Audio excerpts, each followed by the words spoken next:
Hey guys, welcome back to Electrical Car Repair Live. Thank you guys for watching and subscribing to the channel. Today will be super helpful video to any of you having a Chevy Silverado this generation here from year 2014 to year 2019. If you have a problem where a radio does not work, stay with us, we'll explain what can easily cause that. It could be super simple fix, don't stress out, but it could be something more expensive too. We'll talk about that. We'll explain where you can buy cheap parts, tools, fuses, relays at a good price, quick shipping, that way you do not waste money and time.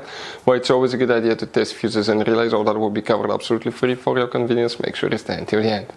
Before we start, let us tell you a little bit about us, guys. Every single car we get here at the garage, we try to make at least 200 to 300 free repair videos. We take them completely apart. We show you how to fix engines, transmissions, engine codes, engine lights, fuses, all that stuff, guys. Why we do all that? Because our mission in the shop is to save you guys as much money as we can. All we need in return, please subscribe to the channel, like the video.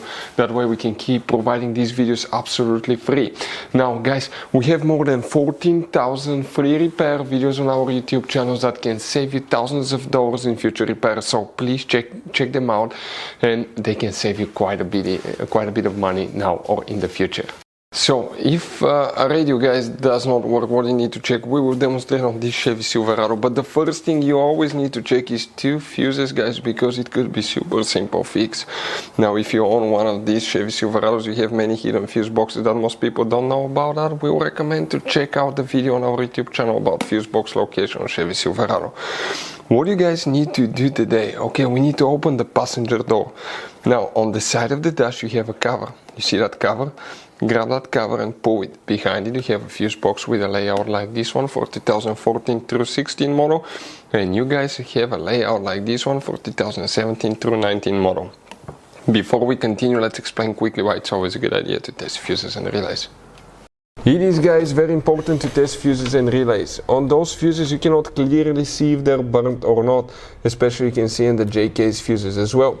And if you guys assume, okay, let's say you remove a fuse, you look at it and you assume, guys, that it's actually a good fuse, but it's actually a bad fuse. Sometimes you cannot clearly see that. What can easily happen, guys, at that point, you can put the bad fuse in and you start replacing parts and tools that you don't need to, so you lose your time, you lose your money to fix a problem that doesn't exist, when all we had to do is test the fuse and replace it. We'll put a link to a special video that will teach you how to test fuses, how to check relays very easily as well, guys. So check it out, it will be in the description of the video below. Now, guys, quick thing, if you need to buy fuses, relays, parts, tools at a good price, quick shipping, that way you do not waste money and time, guys, we're going to put the links in the description of the video below for your convenience. Please check it out, that way you do not waste money and time. So, guys, now, here things get a little bit complicated. We'll talk about that. Please make sure you stay until the end. We want to share one good advice with you, that way you do not end up being stuck in the middle of nowhere like it happened to us. If you have 2014 through 16 model, let's zoom in. You need to check two different fuses. One of these fuses is fuse number 18, right here, that fuse right here, and then you will need to, guys, check fuse number 36, that fuse there. Even if they're not blown, pull these fuses for about, guys, 1 minute. Let the system stay without them, see if it resets. Sometimes that can easily fix the problem. If you guys have 2017 through 19 model, the fuses practically, guys, okay, will be the same. Fuse number 18 and fuse number 36. If that doesn't fix it, sometimes you have to physically remove the radio out of the truck, disconnect the wires, let it sit, reconnect it, disconnect the car battery. When you do that, guys, reconnect it, see if it fixes it. It's very important to know which battery terminal to disconnect and reconnect first, otherwise you can burn modules, computers that can cost you thousands of dollars in repairs. We'll put a link in the description of the video below that will teach you which battery terminal to disconnect and reconnect first. Sometimes on some models, on the back side of the radio, you may have a third fuse. That's on the very back. Some of you will not have that one, but if you have, check it as well. Those are the most common things that we usually check.